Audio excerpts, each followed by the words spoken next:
ఉగ్రవాదులకు అడ్డాగా మారిన దాయాది దేశాన్ని అదే మిలిటెంట్లు వణుకు పుట్టిస్తున్నారు. పాకిస్తాన్లో రైలు హైజాక్ చేసి పలువురు ప్రయాణికుల్ని బందీలుగా పట్టుకున్న బలోచ్ వేర్పాటువాదులపై ఆర్మీ ఆపరేషన్ ఇంకా కొనసాగుతున్నట్టు పాకిస్తాన్ ప్రకటించింది. ఇప్పటి వరకు 30 మంది మిలిటెంట్లను సైన్యం మట్టుబెట్టి 190 మంది బందీలను విడిచిపెట్టినట్టు అధికారులు చెబుతున్నారు. ఈ నేపథ్యంలో బలోచ్ లిబరేషన్ ఆర్మీ తాజా ప్రెస్ నోట్ రిలీజ్ చేసింది. బలోచిస్తాన్లో ఆర్మీ ఆపరేషన్ కొనసాగుతుండడంతో మరో 50 మంది బందీలను హతమార్చినట్టు ప్రకటించింది. సైన్యం కిడ్నాప్ చేసిన రాజకీయ ఖైదీలు, ఉద్యమకారులు, అదృశ్యమైన వ్యక్తులను విడిచిపెట్టాలని తాము చేసిన డిమాండ్ను పాకిస్తాన్ తోసిపుచ్చడంతో బిఎల్ఏ ఆగ్రహం వ్యక్తం చేసింది. మిలిటరీ చర్యలు తక్షణం ఆపాలని, లేదంటే తమ వద్ద బందీలుగా ఉన్న మిగతా 150 మందిని హతమారుస్తామని హెచ్చరించింది. ఖైదీల మార్పిడికి పాకిస్తాన్ ప్రభుత్వం వెంటనే చర్యలు తీసుకోవాలంటూ అల్టిమేటం ఇచ్చింది. పాకిస్తాన్ ఇంతకు ముందు డ్రోన్ దాడి జరపడంతో తాము 10 మంది బందీలను హతమార్చినట్టు కూడా ప్రెస్ నోట్లో బిఎల్ఏ చెప్పింది. ఇటీవల ఘర్షణల్లో 100 మందికి పైగా పాక్ జవాన్లను హతమార్చామని, ఒక్క మంగళవారం నాడు జరిగిన ప్రతి ఘటనలోనే 30 మందిని హతమార్చామని ప్రకటించుకుంది. లిబరేషన్ పోరాటంలో భాగంగానే తాము పోరాడుతున్నామని, తమకు సరైన న్యాయం జరిగేంత వరకు పోరాటం ఆపేది లేదని ప్రకటించింది. ముందు వైమానిక దాడులు ఆపేయాలని బలూచ్ మిలిటెంట్లు తాజాగా హెచ్చరికలు జారీ చేశారు. లేకపోతే తమ వద్ద ఉన్న బందీల ప్రాణాలు తీస్తామని హెచ్చరించారు. ఇప్పటికే మాజిద్ బి గ్రేడ్, అట్లాగే ఎస్టీఓఎస్, ఫతే స్క్వాడ్, జైరాబ్ యూనిట్లకు చెందిన ఫైటర్లు సైనిక దళాలను ప్రతిఘటించే పనిలో నిమగ్నమైనట్లు చెప్పారు. ఎటువంటి సైనిక చర్య చేపట్టినా వినాశకర పరిణామాలుంటాయని వార్నింగ్ జారీ చేశారు.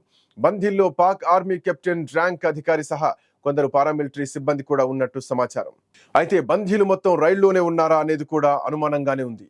కొందరు బందీలను మిలిటెంట్లు సమీపంలోని పర్వతాల్లోకి తీసుకెళ్లినట్టు కూడా తెలుస్తోంది.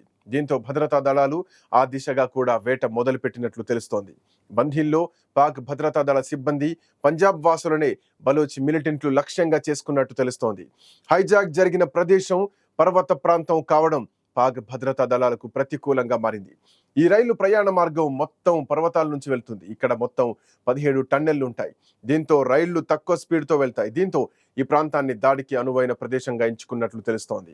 దీనికి తోడు మిలిటెంట్లు చిన్న చిన్న గ్రూపులుగా విడిపోవడంతో వారిని గుర్తించి మట్టుబెట్టడం కూడా ఇబ్బందిగా మారుతోంది. దీనికి తోడు దాడి చేసిన వారు తమ బాస్లతో మాట్లాడేందుకు శాటిలైట్ ఫోన్లు వాడుతున్నారని సైన్యం చెప్తోంది. ఈ ఘటన సూత్రధారుల్లో ఒకరు ఆఫ్ఘనిస్తాన్లో ఉన్నట్లు చెప్పింది. ఇదెలా ఉందంటే, గతంలో ముంబైలో ఉగ్రవాద దాడులు జరిగినప్పుడు పాకిస్తాన్లోని తమ నాయకులతో శాటిలైట్ ఫోన్లతో మాట్లాడారు.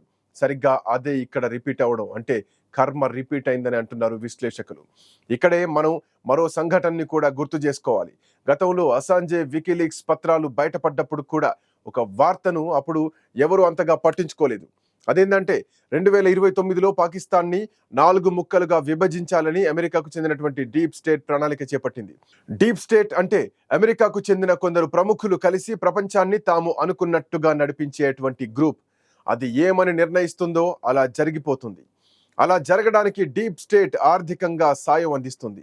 దాని శాఖలు ప్రపంచవ్యాప్తంగా ఉంటాయి. అవి నిర్ణయించినట్టుగానే రాజకీయ నిర్ణయాలు జరిగిపోతాయి. ఆ విషయాన్ని వికీలీక్స్ బయటపెట్టి 4 ఏళ్లు దాటుతోంది. వికీలీక్స్ అధినేత జూలియస్ అసాంజే బయటపెట్టినటువంటి రహస్యాల్లో పాకిస్తాన్ కంటే ఇతర విషయాలు ఎక్కువ ప్రాముఖ్యత కలిగినవి కావడంతో ఈ వార్తను అప్పట్లో ఎవరూ పెద్దగా పట్టించుకోలేదు. ఇక ఇప్పుడు పాకిస్తాన్ సహా ఆ చుట్టూ ఉన్న దేశాల్లో జరుగుతున్న పరిణామాలను గమనిస్తే డీప్ స్టేట్ ప్లాన్ అమలు జరుగుతున్నట్టు అర్థం చేసుకోవచ్చు అంటున్నారు విశ్లేషకులు. బలూచిస్తాన్లో ఉన్న గ్వాదర్ పోర్ట్ చైనా చేతిలో ఉండడం అమెరికాకు అస్సలు ఇష్టం లేదు. అందుకే అమెరికా వద్ద చేసిన అప్పులను తిరిగి ఇవ్వమని పాకిస్తాన్ని అడగడం లేదు. బలూచిస్తాన్లో అపారమైన ఖనిజ సంపద ఉంది. దాన్ని అమెరికా వదులుకోవడం అస్సలు ఇష్టం లేదు. ఇక ఈ ప్రాంతాన్ని ముక్కలు చేస్తే ఆ పైన వాటిని తన చెప్పు చేతుల్లో పెట్టుకోవచ్చని అప్పటి డీప్ స్టేట్ ఆలోచించిందని సమాచారం.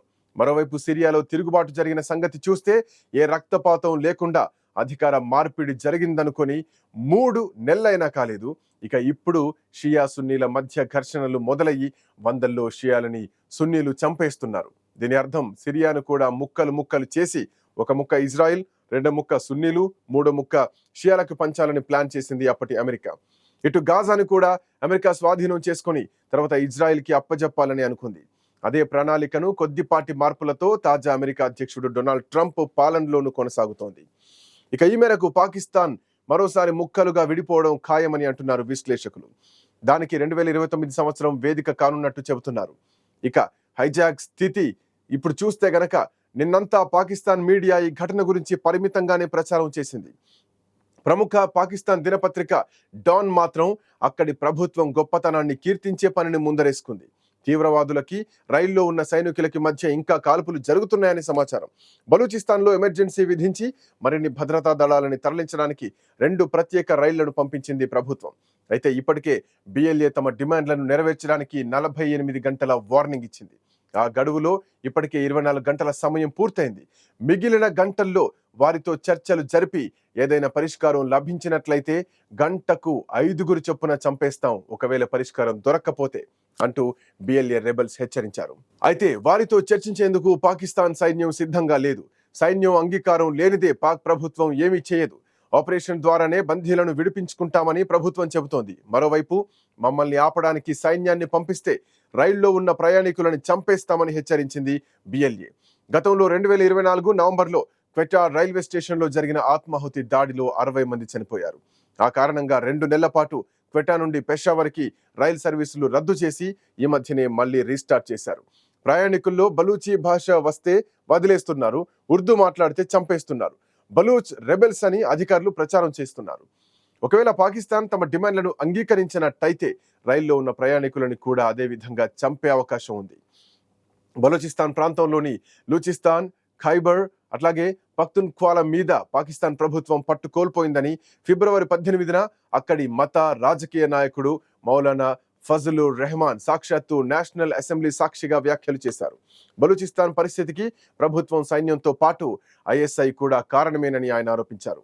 ఈ మాటలు వినిపించిన 2వ రోజునే అంటే ఫిబ్రవరి 20న బలూచిస్తాన్ మరొకసారి భగ్గుమంది. కామిల్ షరీఫ్, ఇషాన్ సర్వార్ బలూచ్ అనే 2 తర్బత్ న్యాయ కళాశాల విద్యార్థుల నిర్బంధాన్ని నిరసిస్తూ ఈ ప్రదర్శనలు జరిగాయి. ఆ 2 రాష్ట్రాల్లోనూ ఆందోళనలు కొత్త కాదు. కానీ జాతీయ అసెంబ్లీలో ఒక ప్రముఖ సభ్యుడు ఈ స్థాయిలో హెచ్చరించడం మాత్రం ఇప్పుడు అంతా గుర్తు చేసుకుంటున్నారు. ఇప్పుడు జరుగుతున్న ఈ అంతర్యుద్ధం లాంటి పరిస్థితి బలూచిస్తాన్తో ఆగిపోదు. పాకిస్తాన్ మరో 3 ముక్కలుగా మారిపోయేందుకు రైలు హైజాక్ ఘటన నాందిగా మారుతుందని అంటున్నారు విశ్లేషకులు. 1,50,00,000 జనాభా ఉన్న బలూచిస్తాన్ ప్రకృతి సంపదల దృష్ట్యా అత్యంత కీలకమైంది. ఇక్కడ అపారమైన ఖనిజాలు, బంగారం నిల్వలు ఉన్నాయి. తమ ప్రాంత వనరుల్లో స్థానికులకు సింహభాగం ఉండాలన్న డిమాండ్తో ఈ తిరుగుబాటు మొదలైంది. కాశ్మీర్ వేర్పాటువాద పోరాటానికి మద్దతిస్తామని బాహాటంగానే ప్రకటించే పాక్ పాలకులు బెలూచీలను మాత్రం దారుణంగా అణిచివేస్తున్నారు. ఇప్పుడు అనుభవిస్తున్నారు. కర్మ రిటర్న్స్ అంటే ఇదేనని అంటున్నారు సోషల్ మీడియా నెటిజన్లు.